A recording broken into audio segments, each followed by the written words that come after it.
isipan. Kapag sinabing mystery, can you define it? Kailanganin ko po yung tulong ng mga teachers dito, no? Kasi EPP teacher ako, hindi ako English teacher. Kaya, no? EPP teacher na po, pasensya, EPP teacher lang po. Yung mga English teacher dyan, maaari ko bang tulungan niyo po ako, no? Kung ano po ang ibig sabihin ng salitang mystery. Kapag sinabi pong mystery, ano nga po ba yun? O, sige po, any idea? Sir Carly ako.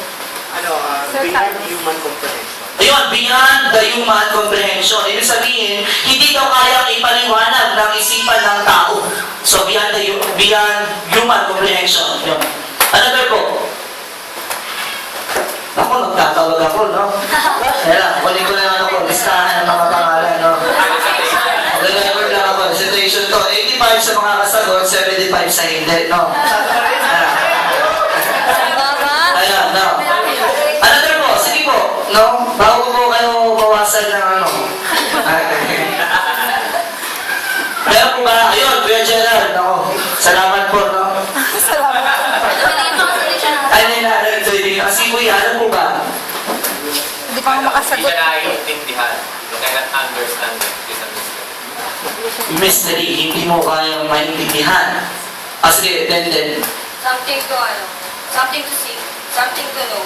Kasi hindi mo nga naiintindihan. Kasi nga, it's beyond comprehension. Kaya Amen. hindi mo alam eh. Amen. So, something to see, something to know. Kasi hindi mo nga siya maintindihan, no? Kapag sinabing mystery, o sabing misteryo, talaga bang nagkakaroon tayo ng curiosity? Naku-curious ba tayo sa isang bagay? Kasi misteryo nga eh, di ba? Yung nga sa mga magician eh, di ba? Mga magpapakita sa iyo ng magic, di ba? Biglang, paano niya nagawa yun? Di ba? Parang, paano yun? Isa pa, magpapaulit ka pa. Isa pa, ulitin mo. Ha?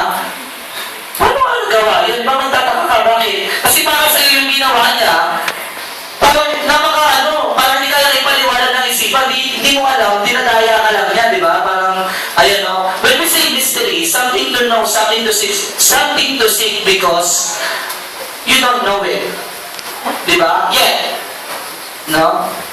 Yan po ang ating pagsasalusaluhan ngayong umaga. Ang title po is Mystery Be Revealed. No? Mystery Revealed pala. The Mystery Revealed. No? Grabe yung revelation yan, ha? Pero hindi po revelation yan. Ephesians po. Chapter 3, verse 1 to 13. Medyo mahaba-haba po. Actually, puro verses po ito, no? Hindi po talaga ako gumawa ng mga PowerPoints na ginagawa ko noon. More on verses po tayo. Kasi mag-focus po tayo sa pag-aaral mismo ng salita ng Diyos. Which is talagang napakahalaga po, no? I-dissect po natin isa-isa. Ephesians chapter 3. Yan, palakayin lang po natin, no? Verse 1. Babasahin ko po. Ayun. Verse 3 po.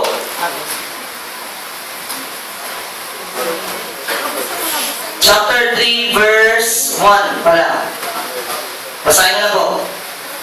For this reason, I, Paul, a prisoner for Christ Jesus, on behalf of you Gentiles, assuming that you have heard of the stewardship of God's grace that was given to me for you, how the mystery was made known to me by revelation.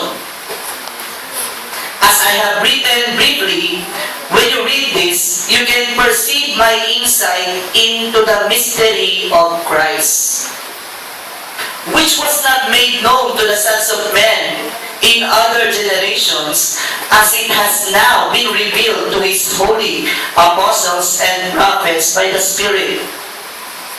This mystery is that the Gentiles are fellow heirs, members of the same body, and partakers of the promise in Christ Jesus through the gospel. Napakaganda ng sinabi ko, no? Of this gospel, I was made a minister according to the gift of God's grace, which was given me by the working of His power. To me, though I am the very least of all the saints, this grace was given to preach to the Gentiles the unsearchable riches of Christ. Ulitin ko po, no? To me, though I am the very least of all the saints, this grace was given to preach to the Gentiles the unsearchable po ang keyword pag ginamit ko dyan, no? The unsearchable riches of Christ, and to bring to light for everyone what is the plan of the mystery hidden for ages in God who created all things, so that through the church the manifold wisdom of God might now be made known to the rulers and authorities in the heavenly places. This was according to the eternal purpose that He has realized in Christ Jesus our Lord, in whom we have boldness and access with confidence through our faith in Him. So I ask you not to lose heart over what I am suffering for you, which is your glory. Basahin na rin po sa Tagalog para po sure, no? Siyempre may mga tatari po tayo dito. Paliwanag eh, no?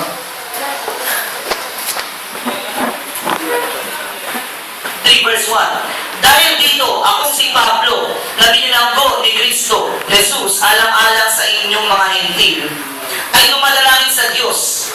Marahil naman, nabalitaan na ninyong dahil sa kagandahang loob ng Diyos, ay pinagkatiwala niya sa akin ang tungkulin ito para sa inyong kapakinabangan. Tabo na mata ko, ayun. Ipinahayag yung word po na na reveal, ibinahayag po sa Tagalog, no? Ibinahayag sa akin ng Diyos ang kanyang lihim na panukala. Yan po ang key verse natin, no? Ibinahayag sa akin ng Diyos ang kanyang lihim na panukala. Tulad ng nabanggit ko na sa dakong una, at habang binabasa ninyo ito, malalaman ninyong nauunawaan ko ang hiwaga tungkol kay Kristo. Amen? No? Ang ganda na, no? Ang iwagang ito ay hindi ipinaalam sa mga tao noong mga nakaraang panahon. Ngunit inihayag ngayon ng Diyos sa mga magitan ng Espiritu sa kanyang mga banal na apostol at mga propeta. At ito ang lihim. Sa pamamagitan ng mabuting balita, ang mga hintil, tulad din ng mga Hudyo, ay may bahagi sa mga pagpapalang mula sa Diyos. Mga bahagi rin sila ng iisang katawan at kahati sa pangako ng Diyos dahil kay Kristo Jesus. Nung ko muna tatapusin, ayaw ko na po muna basahin yung buong hanggang 30. Hanggang doon na po muna tayo sa 7. Mystery reveal. Misteryo. Sino sa inyo makakapagsabi na nakita ko na si Jesus Christ? I have seen God.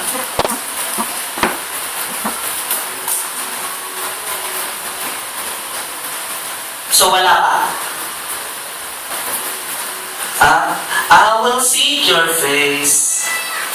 Face. Nakita na natin ang Diyos, God, na mukhaan. So wala pa. O, iba-ikaw ang tanong. Sino naka-experience na sa kanyang buhay na God is really living? Amen? Na-experience natin. Even though we do not see God, pero na-experience natin na ang Diyos ay talagang buhay, that is faith. Amen? We believe in the things that we do not see, but we still believe. Amen? Amen? Bigyan pansin lang po natin, yung Biblia. Ang isang taong kagaya ni Paul, bakit gano'n na lang siya magsalita? Si Paul po kasi nasulat na itong verse na ito, na ating pinag-aralan. Nagpapatuloy siya tungkol dito kay Jesus Christ. Na sabi niya, God has revealed. Inihayag sa akin ang lihim na panukala ng Diyos. Amen? Amen? Malalim po yan. Akala natin wala lang po yan. The thing here is, sa atin ba? Sa'yo ba? I-desire mo na ba sa puso mo? Ipinag-pray mo na ba sa puso mo? O kaya sumagi ba sa isipan mo na malaman ang lihim na panukala ng Diyos? Amen? Ayan po yan eh. What is the reason why we are seeking God? Bakit naman dahilan dahil mo sinisik ang Diyos? Para yumaman? Para maging successful? Para maging matagumpay sa buhay? Magkaroon ng asawa? Magkaroon ng maraming anak? Magparami ng lahi? Maging sikat? No. The reason why we seek God, kasi marami pa tayong hindi alam. Amen? Kahit buhay natin eh, ano bang purpose ng buhay natin? The reason, bakit natin siya hinahanap? Pilit na hinahanap. Kasi kahit ang buhay natin, hindi pa natin alam. Hindi pa natin nalalaman. Ano bang pwede mangyari bukas? Bakit ba ako nabubuhay? Ano bang purpose ng buhay ko? Bakit ba ako nagtatrabaho? Bakit ba ako ngayon nag-aaral? Bakit ba ako nasa pamilya ko? Bakit ba ako nakakarinig ngayon ng salita ng Diyos? The reason, ang dahilan kung bakit natin hinahanap ang Diyos para makita natin yung mga kasagutan sa mga tanong na iyon. Amen? Amen? Kaya nga may church na ang pangalan, Christ is the answer eh. Di ba? Paano yung church na yun? Christ is the answer. Si Jesus daw, si Kristo daw, ang sagot. Ano mang katanungan? Si Kristo ang sagot. Ano ang problema? Si Kristo ang sagot. The thing is, anong problema? We are not like Paul. Hindi tayo kagaya ni Paul. Ha? Si Paul, nang siya ay makakilala, 360 degree turn. Dati po, sa mga bago lang po natin nakakilala kay Apostol Paul na nagsulat ng pinag-aaral natin ngayon, no? Si Apostol Paul, hindi po naniniwala kay Kristo yan. Ayaw niya po kay Kristo. Actually, galit na galit siya. Number 1, persecutor siya ng mga Kristiyano noon. Kapag may nakikita siya, nagtitipon-tipon para sa Diyos, nagkakaroon ng gawain, nagagalit yan. At sa sobrang inis na inis siya, ewan ko ba kung bakit siya nag-aalboroto sa mga gawain nun, no? Sobrang alboroto niya, kung nakita siya ng ganun, talaga lumapit pa siya sa may mga authority at nangingi siya ng seal para bigyan siya ng karapatan na kapag may nakita siya na gagawa, pwede niyang wasakin. No, pwede ba siyang pumatay nun? Pwede po ba? No? Pwede ba siyang, may ano ba siyang pumatay nun? Ayun. No, actually, pwede niyang pamatayin yung mga nagagawain ngayon. Ay, sa panahon yun, pwede niyang patayin. Ngayon, habang dala niya na yung parang seal. Alam mo ang Tagalog ng seal? Basta, papeles, no? Kung baga sa pulis, ito yung warrant of arrest, no? Na yung pulis, pwede na manghuli siya. Pwede na siyang, pwede na siyang pumatay noon, pwede na siyang manghuli ng mga Kristiyano na nagtitipon-tipon. No, habang naglalakad siya ngayon, papunta doon kasama yung mga iba niyang mga sundalo, mga para manghuli. Bigla nagkaroon ng liwanag. Nasilaw tong si Paul. Tapos bigla siya napatanong, although hindi siya naniniwala kay Kristo, no? Sabi niya, sino ka, Panginoon? Tignan mo yung tanong. Sino ka, Panginoon? Nagtanong siya ng sino ka eh. Kasi may nagsalitang boses, may something nila nagsabi. Saulo. Saulo ba? Ayun, Saulo. Saulo eh, no?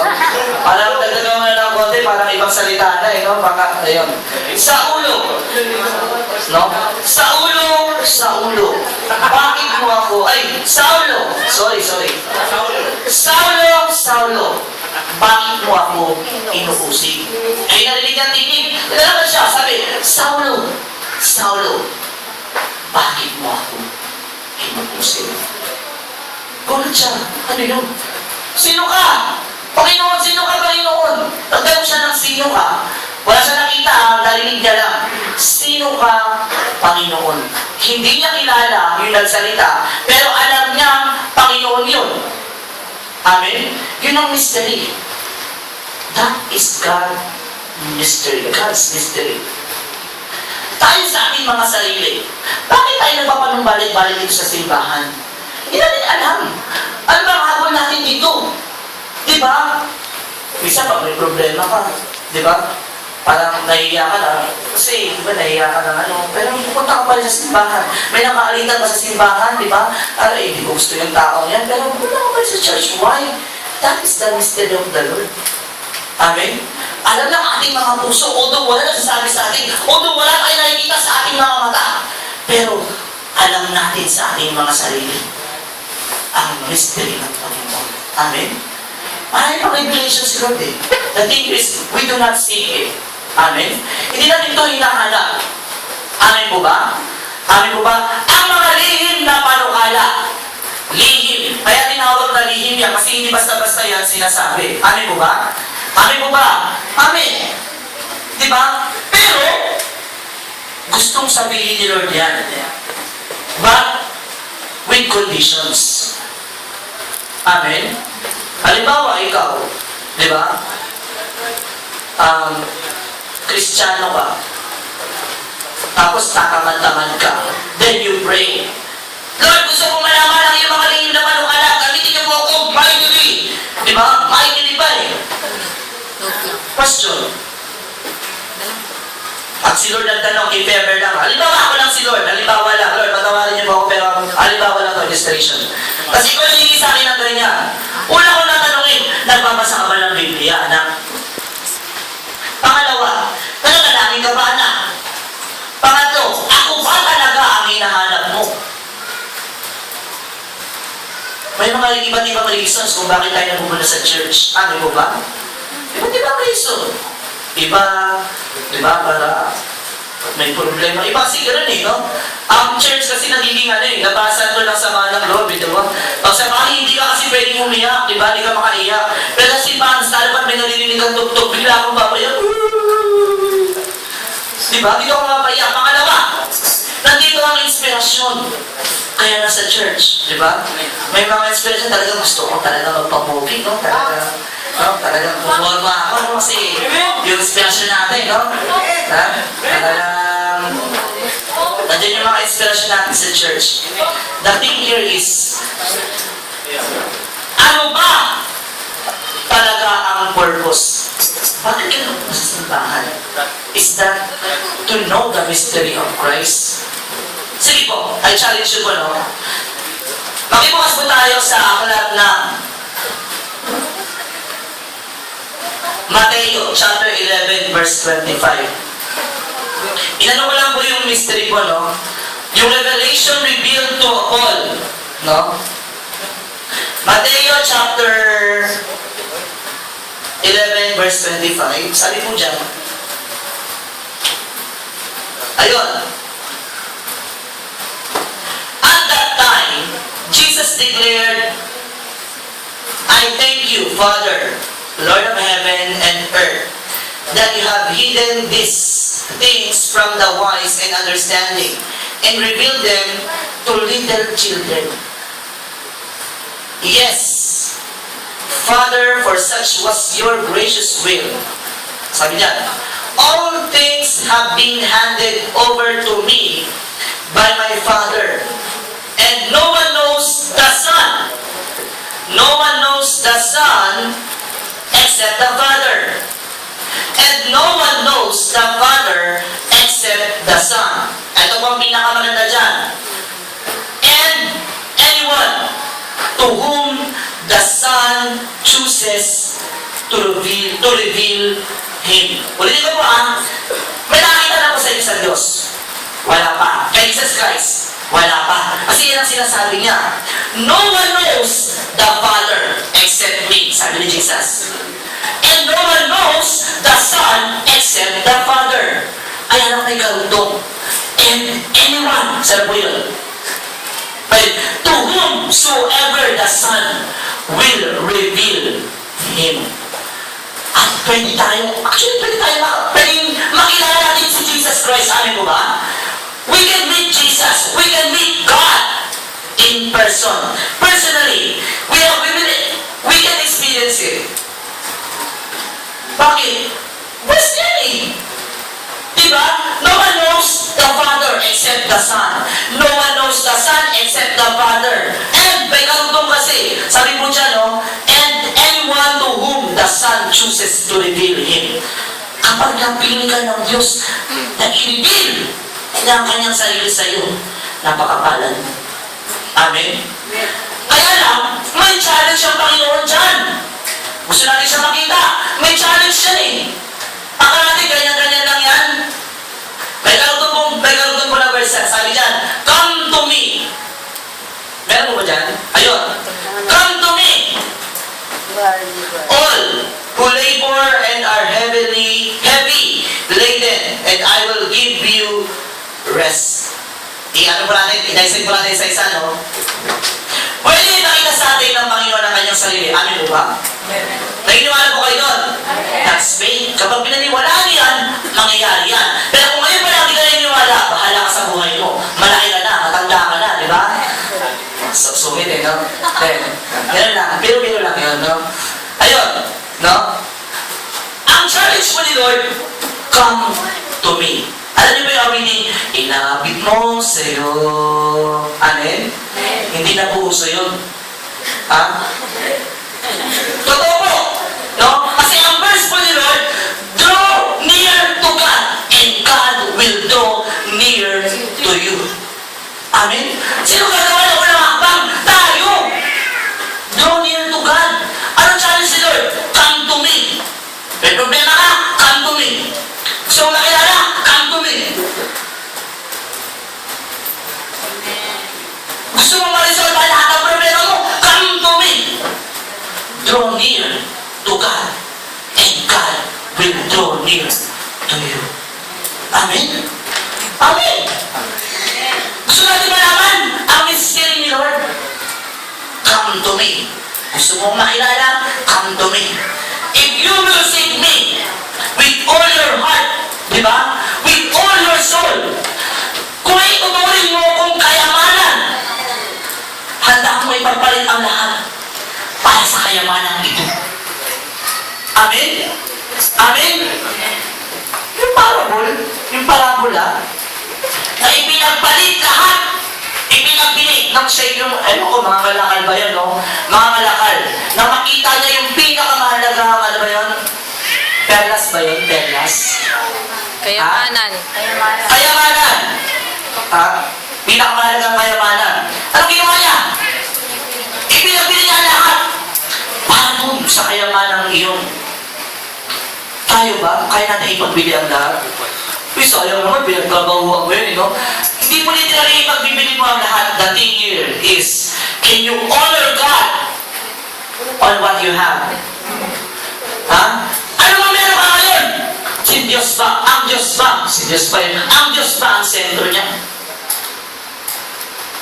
Ulitin ko po. God wants to reveal Himself to us. Amen po ba?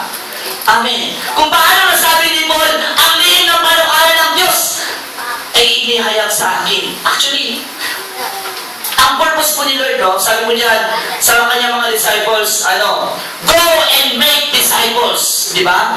Ang gusto po talaga ni Lord na mag-multiply po talaga, no? Maraming mga kilala sa Diyos. The thing is, iba po kasi ang taong Kristiyano lang. At iba talaga yung taong naka-experience talaga kay Lord. Nakakilala kay Lord. Amen? Amen? Yung mga taong nasisimba lang, iba yan sa mga taong may karanasan na kay Lord. Amen? Amen po ba? Yung mga tao na susimba lang, pag hindi nakahirapan, pwede sumuko yan. Pero ang mga taong naka-experience kay Lord, pugutan mo man ng ulo, saksakin mo man, balilin mo man, ano man ang gawin mo, pahirapan mo, i-torture mo, tatayo yan kay Lord. Bakit? Kasi alam niyang buhay ang Diyos. Amen? Amen! Diba? Sila Pablo, sila Pedro, halos patayin sila ng panahon nila sa pangangaral ng salita ni Kristo. Bakit? Patayin sila, sumuko ba sila? No! Nag-encourage pa nga eh. Pinapalakas pa nila yung mga nanghihina. Bakit? Kasi alam nila na ang Diyos, na ang Kristo ay pinapangaral nila ay totoong buhay, hindi haka-haka, hindi istorya, tunay! Amen? Amen! That is God's mystery. Ano po ba? Mas masarap magsimba. Mas masarap ang aral kung ang Diyos ay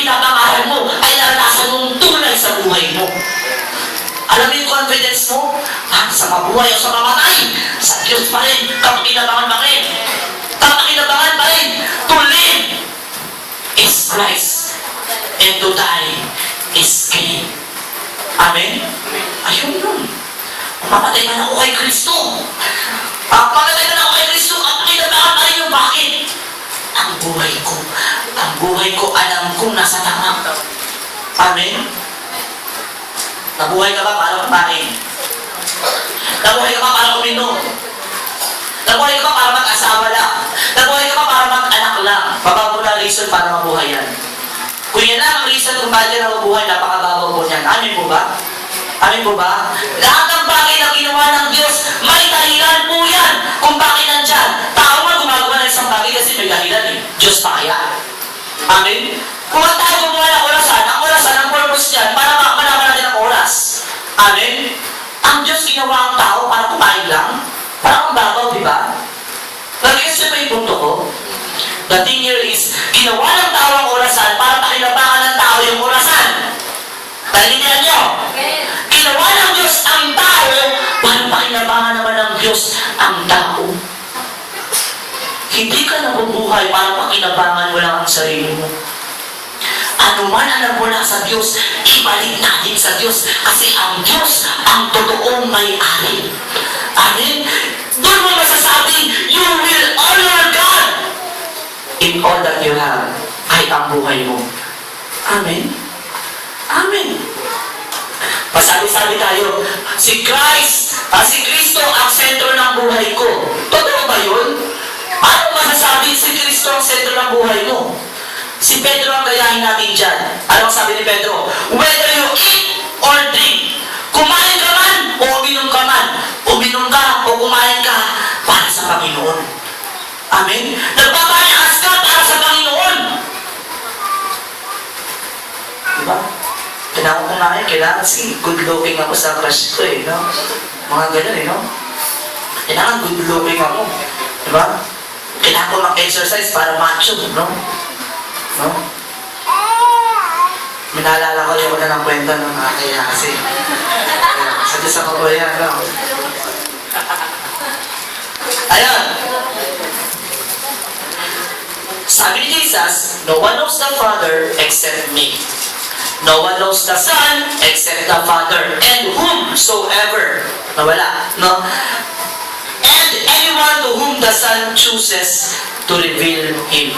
Alam niyo po, I encourage everyone, di ba? And I will seek your face. Sabi po sa awitin, di ba?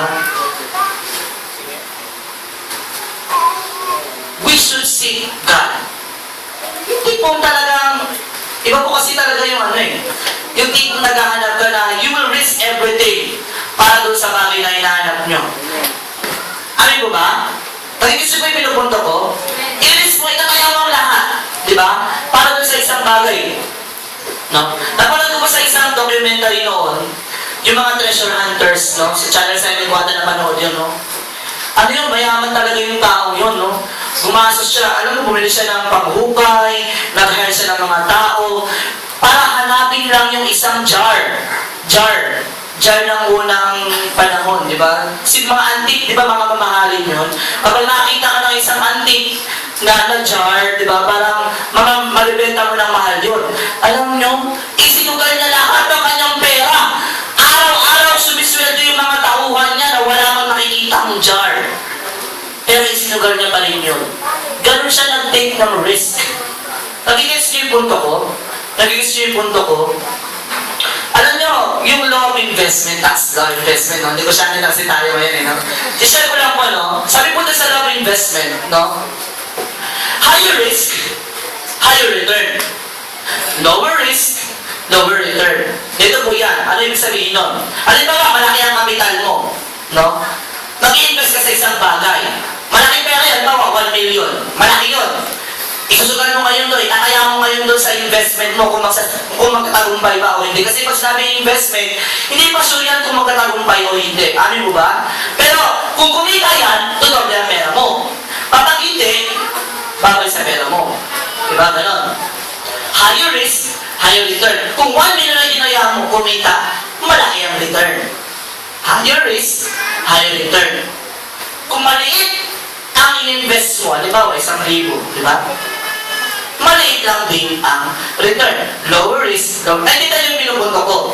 Same with God. Gaano ba kalaki ang tinataya mo kay God? Is it a high risk or a low risk? O kaya lower risk? O kaya lowest risk? No? Baka no risk. Napakababa, no? No? Ilang porsyento ang nililis natin kay Lord? Sinasabi natin yung mga apostol noon, di ba? Di ba? Bakit sila nakapang-aral? Buhay nila, kaya nila. Kasi yung risk nila, alam nilang hindi walang kabuluhan yun. Their labor is not in vain. Amen? At kapag napapagod sila, ang sabi ng Panginoon, come to me, and I will give you rest, anak. Hindi kita pababayaan. Hindi kita iwan. I will not leave you. I will not forsake you. I am with you always, anak. Huwag kang susuko. Pagsubok lang yan. Dinadaan ka ng samoy. Para pagdating ng panahon, inahayag ko ang aking sarili sa iyo. At makikita ng mga tao ang aking sarili sa pamamagitan mo. Amen? Yan ang totoong witness. Amen po ba? Yung totoong witness kay Lord. Di ba hindi witness-witnessan lang? No? Iba po kasi yung alam ang salita ng Diyos sa alam ang will ni Lord. Nag-isipin po ko? Iba kasi yung perfect will ni Lord eh. May mga taong nandiyan po lang sa Bible, pero tanongin mo kung anong purpose ni Lord sa buhay. Anong will ni Lord sa buhay niya? Tama ba nilalahak niya? May mga ganun eh. Hindi po kayo marami tayong alam sa Bible, eh sapat na. Ibang nakakalam ng lihim na panukalan ng Diyos. Kahit ano nakakalan yan, nagtatagumpay. Dumaan ba niya sa kadiliman, nagtatagumpay. Dumaan ba niya sa kahirapan, nagtatagumpay. Dumaan ba niya sa apoy, nagtatagumpay. Why? Kasi yun ang perfect will ni Lord. At ang perfect will ni Lord, lagi nagtatagumpay. Amen? Amen. Kapag perfect will ni Lord, tagumpay. Pag will mo lang, palpak. Kasi will mo lang yun. Amen? May mga bagay tayong ipinipili. Lord, ito po talaga, siya po talaga. O, bakit ko, Lord? Ay, Lord! Bakit ko po siya? Kalakayan. Actually, na-experience ko po yan. Na-experience ko po yan. Actually, 2 beses na. At talagang palpak talaga, no? Ako na po magpapatunay. Huwag niyo po akong gagayahin, no? No? Iba ang will ni Lord sa will ng tao. Amen? No? God made everything beautiful in its time. Amen?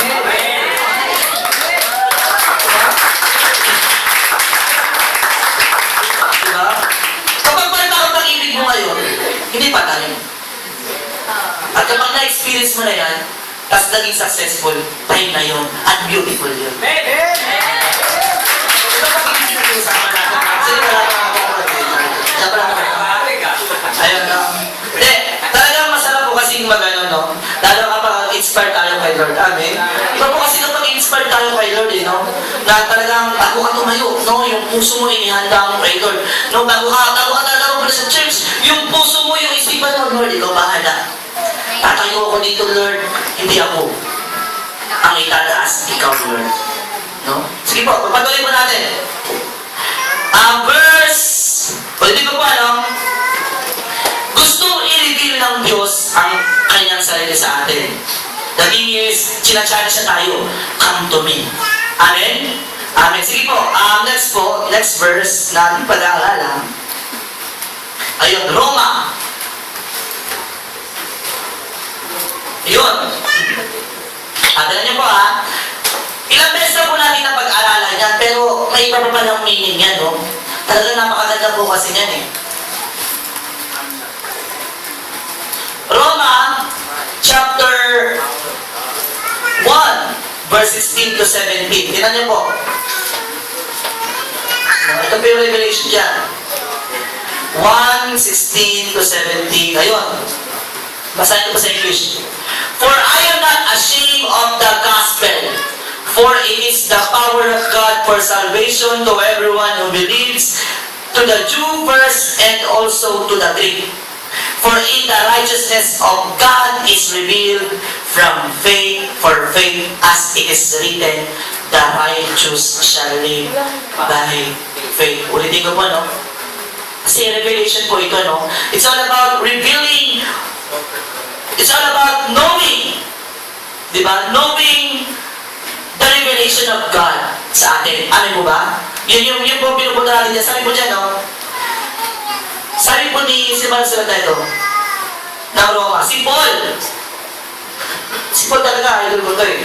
No? Ay, idol. Idol lang. Ano ba mga pwede mong ipalit sa idol? Hinahangaan, no? Inspiration. No? Inspiration, no? Yan nga. Wala pala idol, iba pala yun, no? Influence. Masama pala yun, no? Idol. Sorry Lord. No? Kasi yung mga ano natin, no? Nagkikinatural na natin, no? Idol, no? Ayun. Isa sa mga hinahangaan kong karakter sa Biblia ay itong si Paul, no? Sabi niya po, hindi ko ikinahiya ang mabuting balita. I am not ashamed of the gospel. For it is the power of God for salvation. Nandito ang kapangyarihan ng Diyos sa pagliligtas. Sabi niya, no? For in it, dahil dyan sa gospel na yan, ang katuwiran ng Panginoon ay naihayag. The righteousness of God is revealed. Noon, nang wala akong pagkakilala kay Diyos, pag sinabing Diyos, Diyos. Sino ba ang Diyos? Ang Diyos, ang lumikha ng lahat ng bagay. Ayan, no? Sino ba ang Diyos para sa iyo? Tagapagligtas, no? Pero mababaw lang yun. The thing here is, bakit nasabi ni Paul na God's righteousness is revealed sa gospel? Kasi siya mismo naka-experience na dati siyang makasalanan. And when he experienced God's righteousness, nabago ang kanyang buhay. Lahat ng mga masasamang gawin, iniwanan niya. Kasi God is righteous, kailangan na maging righteous. And God's righteousness is revealed unto him. Amen? Amen. Dati hindi natin inaalala yun. Gumawa ka ng kasalanan, wala kang pakialam. Okay na. Wala naman ang kakakita eh. Diba? Pag ikaw na lang mag-isa, ano bang iniisip mo? No? Pag ikaw na lang mag-isa sa iyong bahay, ano ba tumatakbo sa isipan mo? Ano bang ginagawa mo? Wala naman kasi nakakakita. Kapag wala kang usap, naglalaro ang mga tao.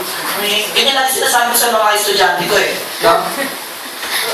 Halimbawa, absent yung teacher na sumunod sa akin. Sabi ko sa mga estudyante ko, okay, ang inyong teacher sa subject na ito ay absent. Aalis na ako. No?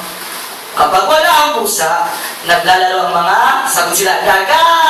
Huwag niyong gagawin yun, ha? Malalaki ang mata ko.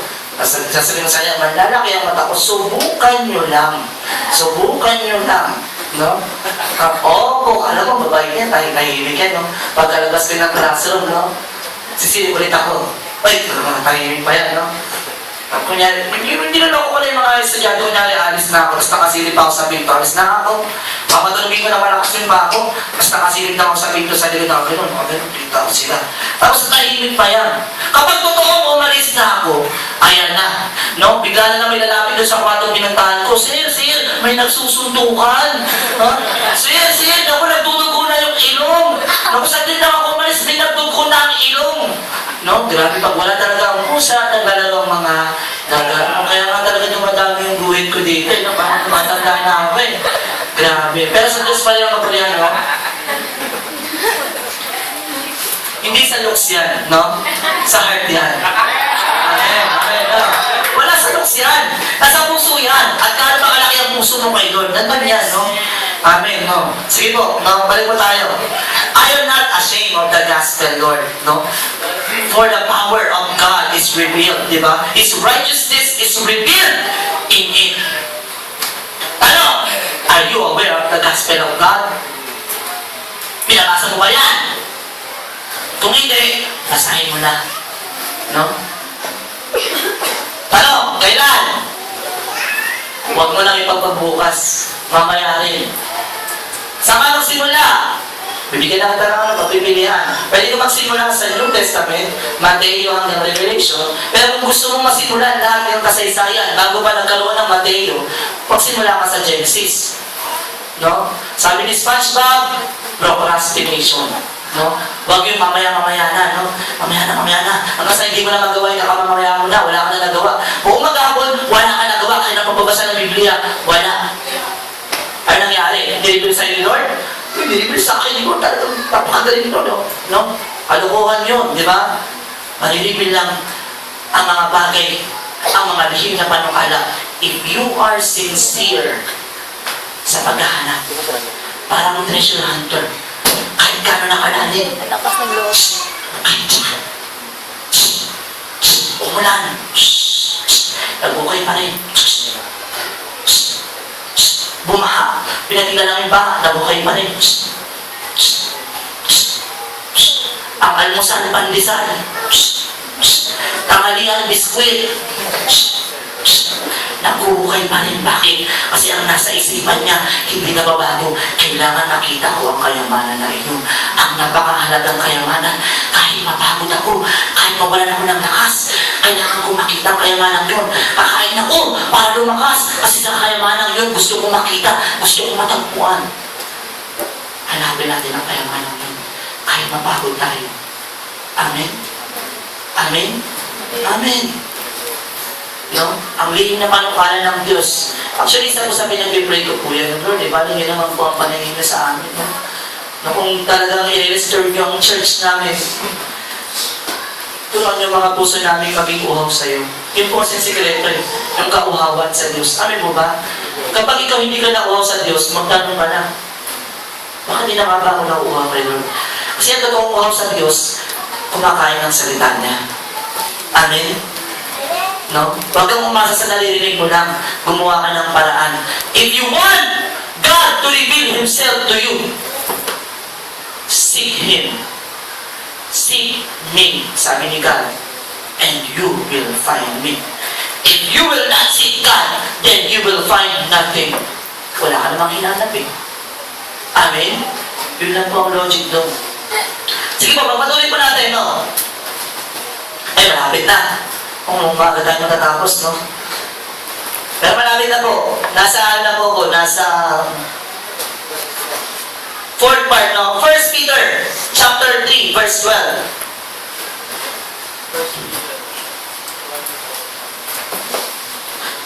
Unang Pedro chapter 3, verse 12.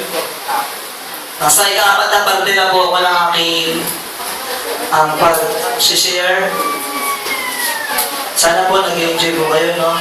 Sa Diyos po ang kapurihan. 1 Peter chapter 1, verse 3 to 12. Basahin ko po. Ayun, yung title po niya, sabi po dyan, Born Again to Living Hope, no? Sabi po dyan, Blessed be the God and Father of our Lord Jesus Christ. According to His great mercy, He has caused us to be born again to a living hope through the resurrection of Jesus Christ from the dead, to an inheritance that is imperishable, undefiled, and unfading, kept in heaven for you. Wow, no? Who, by God's power, are being guarded through faith for a salvation ready to be revealed in the last time. Bigyan ko lang ng punto yan. Napakatindig mo yan, no? Verse na po ba yan? Yung kalutong po.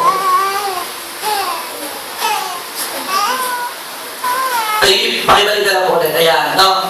Who are kept by the power of God through faith and salvation, ready to be revealed in the last time. Wherein greatly rejoice, though now for a season, if need be, ye are in heaviness through manifold temptation. Sabi mo dyan, ang pagiging born again natin, no? Ulitin ko po, ang pagiging born again is not a religion. It is a process of being one in God. Amin po ba? Kaya tayo pinapanganak muli, kaya po tayo tinawag na born again kasi ito po yung proseso na nakipag-isa na po tayo sa Panginoon. Ano po ba? Hindi po nila yan. Born again ka ba? No? Religion will not save. Yan po ang prinsipyo ko. Walang religion na makapagligtas. Ang makapagligtas po sa tao ay ang kanyang pananampalataya at relasyon sa Diyos. Amin po ba? Amin. Ay, anong religion ka? Kung may relasyon ka sa Diyos, pananampalataya, yun po mahalaga, ligtas ka. Pwede ko ba lang? Kasi po, being born again is being in one with God. Sabi dyan, kailangan mong ipanganak muli. No? Iiwan ang lumang pagkatao, ang daming pagkatao, at panibagong tao ka na. That is being born again. Amin mo ba? Amin mo ba? Amin. Are we born again? Ayun, no? Sabi sa mapulihan, no?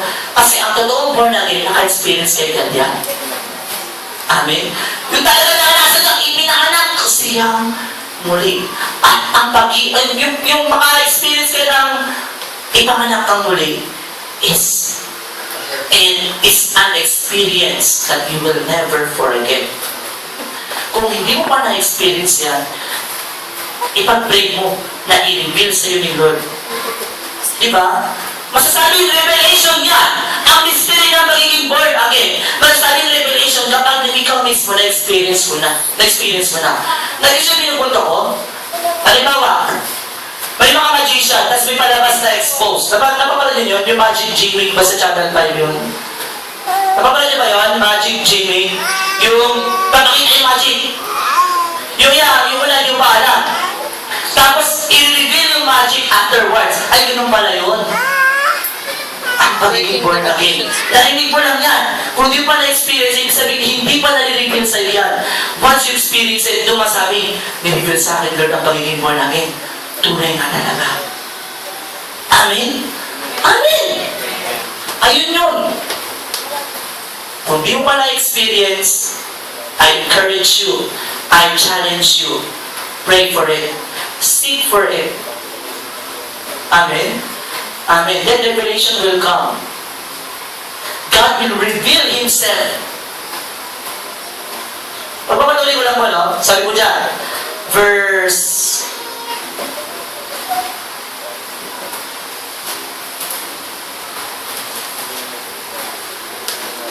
Ayun, sabi dyan,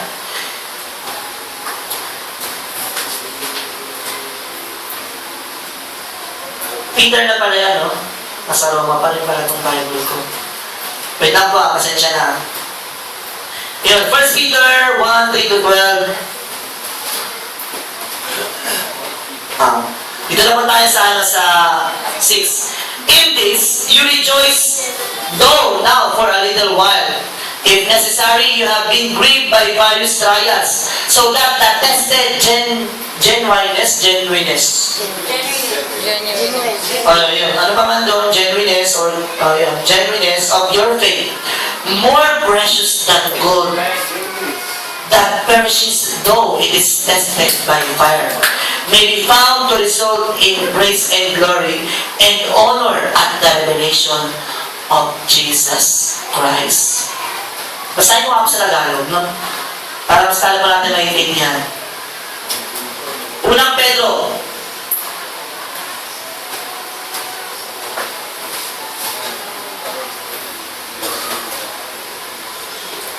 Purihin natin ang Diyos at Ama ng ating Panginoong Jesucristo dahil sa laki ng habag niya sa atin, tayo sinilang sa isang panibagong buhay.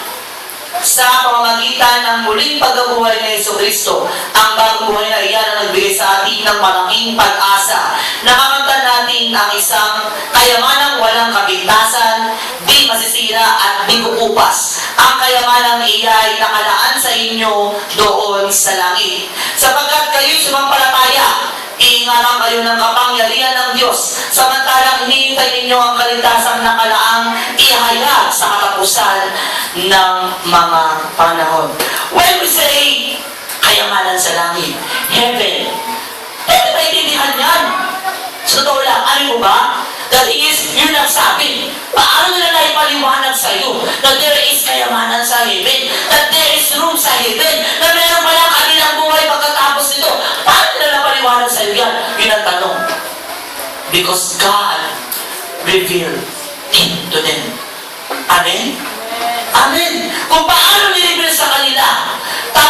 sa atin ng mga apostol para mapatunayang tunay din sa atin. Let's pray to God for God will reveal it to us.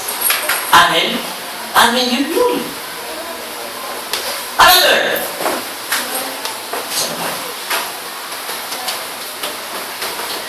Ito'y dapat ninyong ikagala.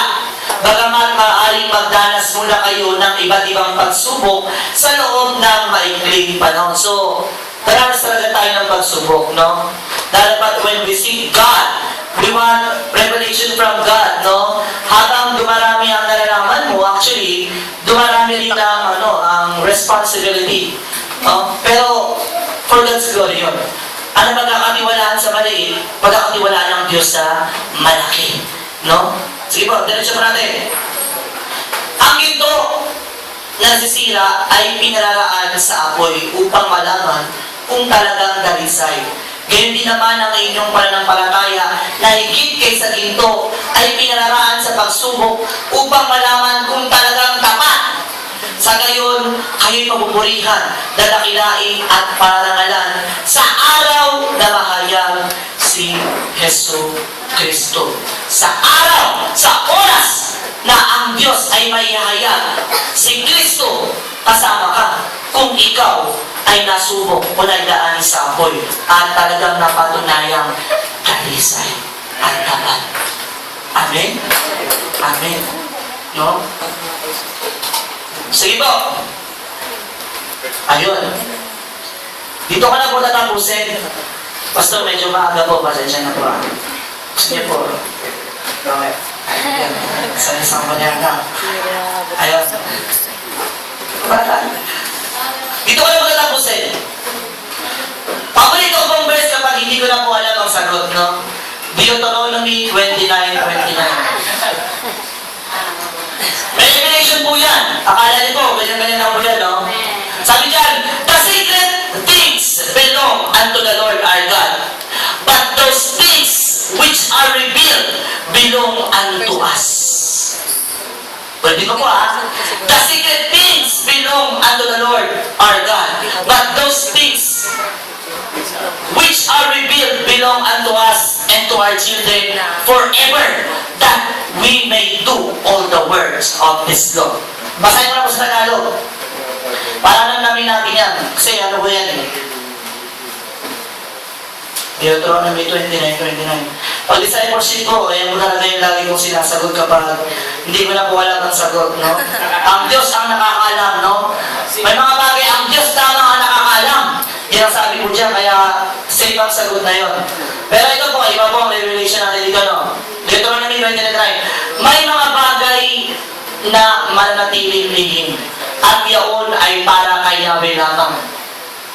Ngunit, ang kautusan ay nahayag sa atin at sa ating mga anak upang ating sabihin. Babago pala yung Tagalog, no? Gusto ko yung English.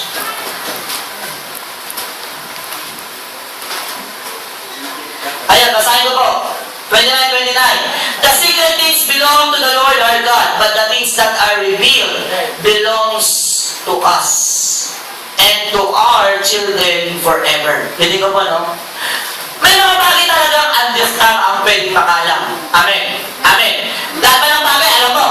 Hindi. May mga bagay na ang Diyos lamang ang nakakaalam at kahit huwag mo nang alukin, okay lang. Kasi Diyos lamang ang nakakaalam. Pero, ang sabi dyan, but those things which are revealed, yung mga bagay na inihayag, yung lihim na inilireveal, para sa atin yun. Amen? Para kayo yun. Para sa atin yun. Ibig sabihin, nakalaan sa atin. Ang problema, hindi mo kinukuha. Ang problema, hindi mo hinahanap. Pero nakalaan sa atin. Amen? Amen? Nakalaan sa atin yan. Kaya kung babalik ka sa Old Testament, babalik ka sa Old Testament. Sabi ng Panginoon, sa mga Israelita, ibibigay ko sa inyo ang lupang ipinangako. Nakalaan na. Puntahan ninyo. Pagpunta ba nila doon sila, oy, atin na to. Binaba agad yun? Hindi. Dumaan muna sila sa mga kaharian. Nilabanan muna nila ang mga kaharian. Yung mga pader na matataas, binuwag muna nila. para makita yung inilaan ng Diyos. Yan ay lihim. Amin po ba? Bago mo makita o bago mo makita ang lihim na nakatago, hahanapin mo muna. Marami ka munang huhukayin. Marami ka munang pagdadaanan bago mo makuha yan. Amin po ba? Amin! Pero kapag nakuha mo, it will be revealed to you. At kapag na-reveal na yan sa'yo, ibang tao ka na. Iba na ang prinsipyo mo sa buhay. Iba na ang tinatayuan mo. Hindi ka na tumatayo sa sarili mo. Tumatayo ka na para sa Panginoon at gagawin mo ang lahat ng bagay. Hindi na para sa sarili mo. You are not on your own anymore. You are not doing anything for yourself anymore. You will do everything for God. Why? Kasi nireveal niya ang mga bagay na inilihim noong panguna para sa iyo. Bakit? Hinanap mo. Amin po ba? Ulit dito po, ilapit mo sa iyo, laos na po yun. Draw near to God, and God will draw near to you. Tayo po ang lumapit sa Diyos para ang Diyos din po ay lumapit sa atin. Kung ano ang tinanim natin, yun din po ang ating aanihin. Kung we want to see you. Actually, ito din po yun ng inspired. Ito pong message ko ngayon, inspired po sa meeting yan, no? Jesus be revealed, no? Yung title po kasi ng album na yun, na kay Darlene Shake, is Jesus be revealed, no? Parang gano'n na lang ang tawag dyan, ang nais niya. The Lord be revealed sa amin. Amen? Panginoon, i-reveal mo sa amin. Ngayon patuloy panahon, ngayon pa may pinagdadaanan kami. Lord, reveal yourself to us. Lord, ano po, bago mo ito na i-share, kasi kapag ang NCCN, binabaan ng Diyos, kapag ang Panginoon, nireveal niya ang sarili niya sa atin, yung maliit na apoy na meron tayo, magdiningas, mag-aapoy. At ang LCCM, kapag magbuburi yan, yun ang magsasabing, oo ka, magsisig ng heaven. Amen? Amen? Amen? Diba? Magsisig ng heaven. Why? Kasi we have that fire na nagmumula sa Diyos. Amen mo ba? Diba talaga yung last Sunday, no? Nakakatuwa na yung isa sa atin sa mga kapatid, nagpatutunan na nakakalas sa kami niya, nakita niya na Lord, talagang nakadungaw, nakabali ang kanyang paningin sa atin, which is good. Amen? Which what we need. Yun po talaga ang kailangan ng church natin for us to be revived, for us to be restored, na kailangan ang Panginoong Isus, ang Panginoong Hesus Kristo ay ma-reveal sa ating mga buhay. Amen? And then we can testify, and then we can sing, we can praise God, we can pray to God mightily. Bakit? Alam natin buhay ang ating pinanaligan. Hindi yan suntok sa buwan, hindi yan suntok sa hangin. Ang Kristo ay pinangaral natin, ang Kristo ang pinaniwalaan natin ay tunay na buhay, tunay na kumikilos sa ating buhay, sa ating simbahan, sa ating pamilya, sa ating pagkahalan, sa ating trabaho, sa lahat ng aspeto ng ating buhay. Amen? Amen. That is Christ. So let us pray that God will reveal Himself to us and we should come to God. That is the secret. Amen? We want to see you. We want to hear you. Open our eyes, Lord. We want to see you. Open our hearts, Lord. We want to know you. Open our ears, Lord. We need to hear God's voice. Kailangan po marinig natin ang tinig ng Diyos. Kasi once na marinig mo yan, matutulan tayo kay Saulo ng mga sino ka, Panginoon? Alam natin ang Panginoon yan. At yung buhay natin pinamumuhay ngayon, magbabago ng lubusan. At sasabihin natin, to live is Christ, and to die is gain. Mabuhay man ako o mamatay man ako, para sa Panginoon, hindi mawawalang kabuluhan lahat ang ginagawa ko. Why? Because God revealed Himself to me. Ang kanyang lihim na panukala, yun ang aking ginagawa ngayon. Yun ang ginagawa ng mga apostol, no? So we should seek God. Sa Diyos po mga Korean, sa kanya po ako manalangin.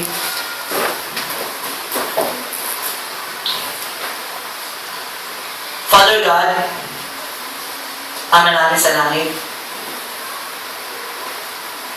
it is not me, it is not us, but it is who you are. That's why we are here.